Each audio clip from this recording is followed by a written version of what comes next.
May kapansin-pansin kaninang ganap sa arrival speech ni President Bongbong Marcos. Mukhang si VP Sara not in the mood for plastikan. Okay, mga kotsero. Pag-usapan natin 'to, mga kotsero, kasi nakakatawa 'to, eh. Promise, nakakatawa talaga 'to. Ay nako. Anong nangyari? Kasi mga kotsero, kanina, 'di ba dumating na kasi presidente. A few hours ago, dumating na si presidente sa Pilipinas. At syempre, as usual, meron siya nung kanyang arrival speech. Meron siya nung arrival speech diyan saan ba 'to? Sa PAF, diyan sa Nichols. Okay. So ano nangyari? Siyempre, as usual, nandiyan yung mga iba't ibang leader ng bansa. Nandiyan ang mga secretaries, nandiyan ng ibang representante ng kongreso, etc., etc. At syempre, nandiyan din si VP. Ito ngayon na nangyari, mga kotsero. Bago pumasok sa Assembly Hall, si Presidente Bongbong Marcos, merong ganap. Merong ganap, mga kotsero. Anong naganap? Ito, papakita ko sa inyo. Grabe. Ito na siya. Ayan, ayan, ayan. Ito. Okay. Mabilis lang to. 12 seconds lang to, guys. Up!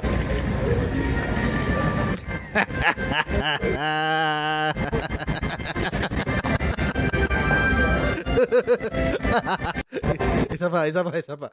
Ayan, panoorin natin. Up. Eto na, si VP. Si Martin. O, mukhang sasalubong si Martin kay VP, eh.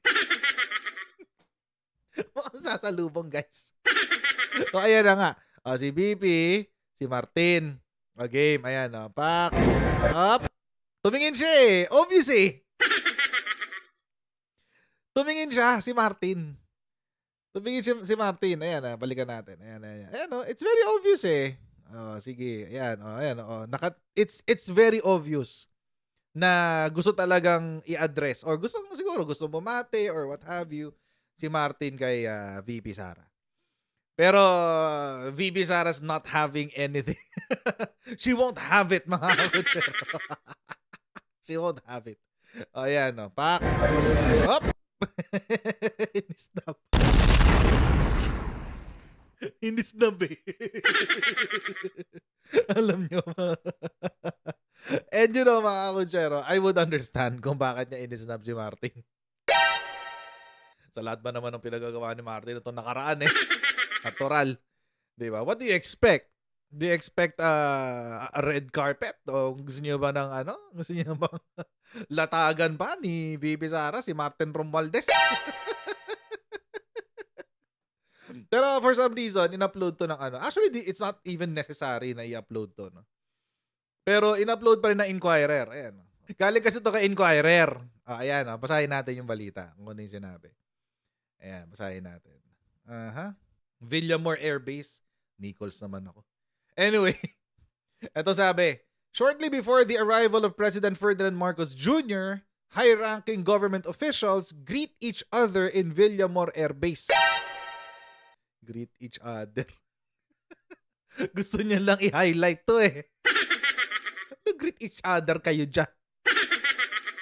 Among those who waited for the president are House Speaker Martin Romualdez and Vice President Sara Duterte. Gusto niya lang i-highlight tong pang-isnab, eh. Tigas talaga ng mukha nito ni Inquirer. But anyway, ito na nga yung nangyari, di ba? Wala tayong magagawa. I mean, obviously there's bad blood, at least on the part of VP Sara. Or baka nag-smile naman si VP Sara. Tingnan natin, baka naman nag-smile. Baka in-acknowledge naman. Tingnan natin. Dito, ayan. Ito na yan. Hindi, eh. Hindi talaga, eh. Hindi, eh. Hindi, ni tungo wala, eh. Ni kahit ganun na lang or smile, di ba? Wala, eh. Wala talaga, guys. Wala. Wala tayong makikitang sign of at least cordiality, etc. Wala kayong makikita. Well, again, tulad nga ng bagay ko kanina, maiintindihan ko si VP Sara kung bakit ganyan. Maiintindihan ko siya. Well, kasi, number one, alam naman natin yung nangyari before, di ba? Yung Tambalos-Los issue. Tagal na nun. Pero mukhang mukhang fresh na fresh pa yung This is in huge contrast, no? This is in contrast doon sa, 'di ba nung nakaraan, kapit-kapit pa si Bibi Sara kay Kong Martin, 'di ba? Siguro during that time, nagkakausap pa, nagkakaayos pa.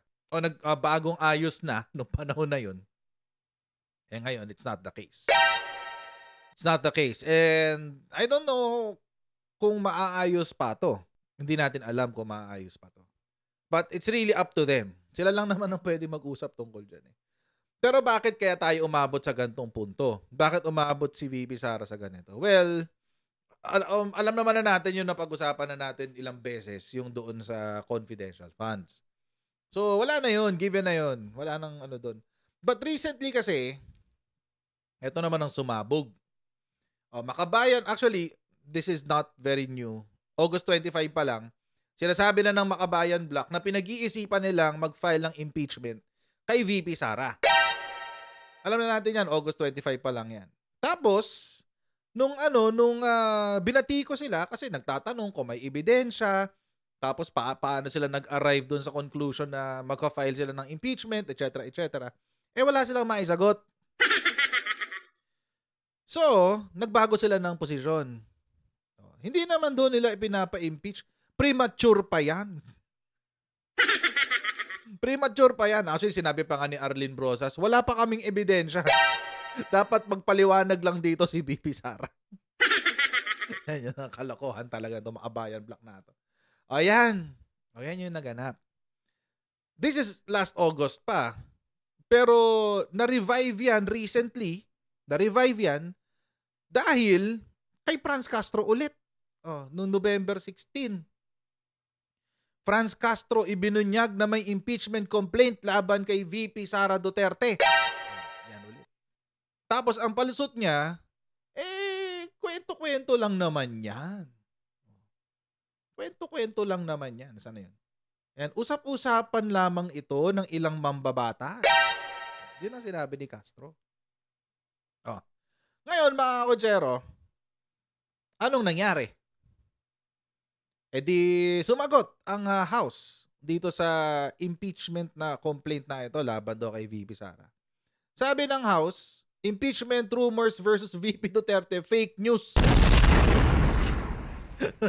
Fake news daw. Ngayon lang kayo nagising sa katotohanan na kapag nanggagaling sa Makabayan Block ay fake news. Etong mga syempre kasi nung una, alam nyo mga kotsero, itong mga relationship ng mga house leaders sa Makabayan Block, it is a relationship of convenience. Kung meron silang gustong ipatira, si Makabayan Block ang titira para sa kanila. Ganun ang ginawa nila kay VP. Doon sa confidential funds. Diba? Binakbakan eh. Tapos, pagkatapos i-demonize, ano nangyari? Nakuha nila yung gusto nila. Bumagsak si VP Sara sa survey. 12 points. 12 percentage points. Tapos, after malaglag, happy. Happy sila. Ayaw nang tumigil. Ayaw nang tumigil ng Makabayan Block. Bakit? Ganun talaga. Hindi ko talaga titigil yan. Ang Makabayan Block, pag binigay mo ang kamay mo, hihingi ng buong braso. Pag binigay mo ang paa mo, hihingi ng buong binti. Pag binigay mo ang puso mo, hihingin buong pagkatao mo. Ganyan ang Makabayan Block. Kaya nga sila, ganyan sila sa CPP, NP, NDF, di ba? Ginagawa na sa mga bata, ganun. Yun. Ngayon, nagsalita ngayon itong House. Si Dalipe ang nagsabi. Fake news daw yan. Yan. Tapos, actually, nagsalita din si Romualdez tungkol dyan. Wala naman daw nagpa-file. Okay. Fake news dahil wala nagpa-file. Actually, mga kotsero, dapat, ang sinabi ni Martin Romualdez, fake news yan, walang ganung usap-usapan. Kaso, mali. Kaso, mali yung sinabi niya. Fake news yan kasi wala pang nagpa-file. So, kapag may nag-file na, hindi na siya fake news. Ganon. Pangit. Pangit ang ganon. Hindi pwede. Yan ang problema dito sa sa Congress natin, mga kotsero. Inuuna yung politika nila bago yung kapakanan ng bansa. Doon na yung politika nila. Sabi pa ni Dalipe, he affirmed that if Duterte has not committed any wrongdoing, there's no reason for concern about these baseless rumors. Sa Tagalog, kung wala naman siyang ginagawang masama, ba't siya matatakot? Naglolokohan ba tayo dito? Alam naman natin hinahanapan niyo siya ng masama eh. Kaya nga 'di ba merong 2 petition sa Supreme Court to declare yung transfer ng contingency fund ng President Bongbong Marcos natin kay VP Sara Duterte as confidential funds. Gusto nilang i-declare as unconstitutional. Bakit? Para magkaroon sila ng dahilan. There's no reason for concern, yun ang sinabi. Wala namang dahilan. O, di kapag nag-declare ang Supreme Court, halimbawa, pumanig ang Supreme Court sa gusto ng 2 petitioners, yung isang bayan, tsaka yung grupo ni Barry Gutierrez, di ang lalabas, meron ng dahilan pang impeachment. And not just with the Vice President, mind you. So yung mga yung mga nagde-declare na loyalist daw sila at binabakbakan si VP Sara tungkol dito. Hindi lang si VP Sara ang matatanggal dito if ever. Aakyat to hanggang Office of the President. Bakit? Sa kanila galing yung pera. So Office of the President galing yung pera. Doon naman sa mga DDS naman na nagsasabi, hindi, walang kasalanan si Inday dyan. Galing yan sa budget ng presidente. So kung meron dapat ma-impeach, dapat ang presidente, Office of the President. Hindi pa rin kasi technical malversation. Tinanggap. Pwede naman tumanggi hindi naman tumanggi. Tinanggap Yun. Kaya dyan sa mga DDS at mga loyalista, quote-unquote, DDS and loyalista, na gustong maglagay ng lamat sa Uniteam at ganun ang propagandang sinasabi nila, mukhang hindi nyo naiintindihan ang dynamics nito. Hindi nyo yung dynamics, guys. Para informed kayo. Hindi nyo yung dynamics. Kasi mga kutsero, pareho silang tatamaan kasi dito. Pareho sila. Hindi lang si VP ang tatamaan dito, aabot to hanggang sa level ni Presidente. Kaya nga nagsalita na si Presidente, di ba? Kasi gusto nilang arestuhin na yung chismis na yan habang maaga pa. Kasi nga, aabot yan sa level ni Presidente. Ready na kayo doon. Mamaya pag-uusapan natin yun, yung topic na yan, yung sa Presidente natin. Pero ayun na nga, dahil naglabas ng statement ang Makabayan Bloc at sinopla ito ng Congress, biglang ikot puwet na naman si Castro. Castro denies House impeachment plot against VP Sara. Uy, biglang bawi. Laban o bawi yarn. Sabi niya, the leadership is not involved. Hindi raw kasama ang leadership. Those were just casual conversations among lawmakers. That was September. Nothing serious about that. September pa pala. Sabi ni Franz Castro, September daw umikot yung kwento-kwentuhan na yan. Sila nag-umpisa noon, August 2 August yung inumpisahan nila na chismis na gusto nila ipa-impeach si VP Sara. Pero September para umiikot yung usap-usapan na yan. Pero nagsalita siya November 16. 2 buwan talaga. Inabot ka ng 2 buwan para ilabas yan.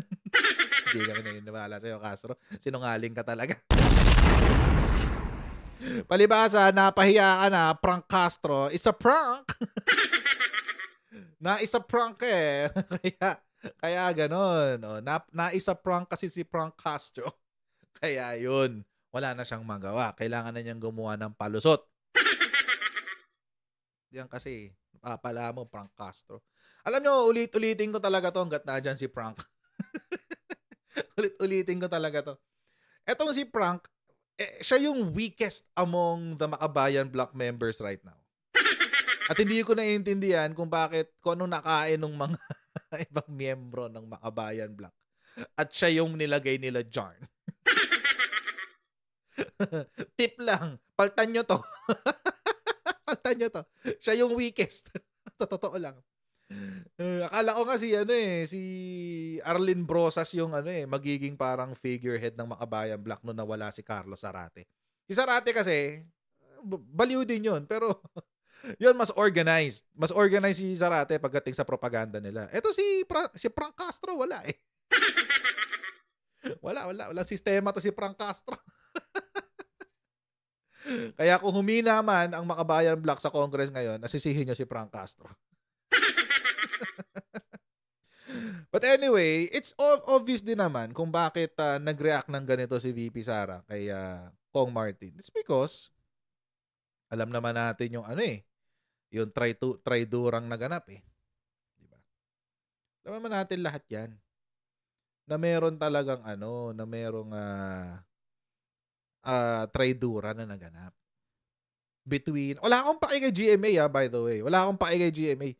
Mag-try-duran sila ni Martin kung gusto nila.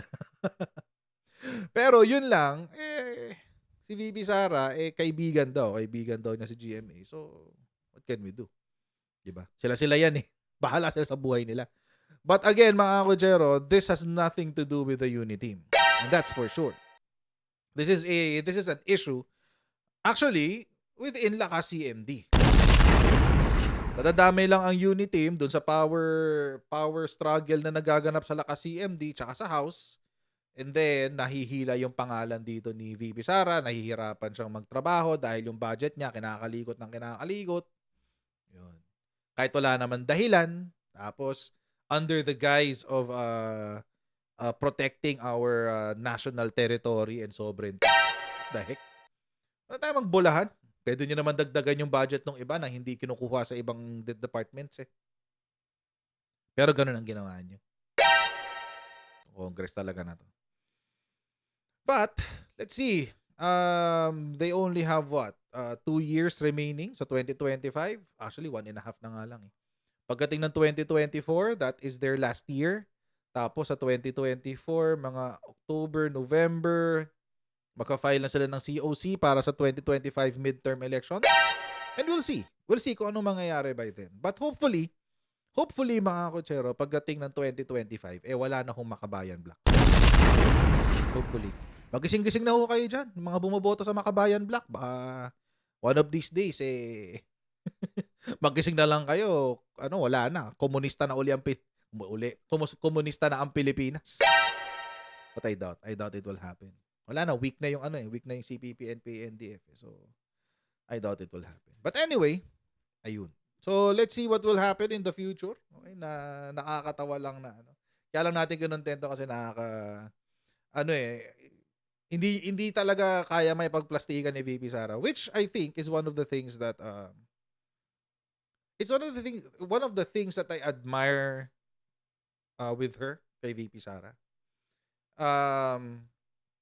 But at the same time, madali ring magamit to against her. I mean, kapag kumalat to bukas, yung mga pro-Martin sasabihin, tignan talaga si VP Sara. Wala talagang napakabastos. Hindi niya kayang pumulitika, etc., etc. Kaya ang weird lang. Bakit kayo gusto niyo talaga yung namumulitika? Gusto niyo talaga yung ganon? Gusto niyo yung hindi sincere? Gusto niyo yung plastikan? Weird nyo.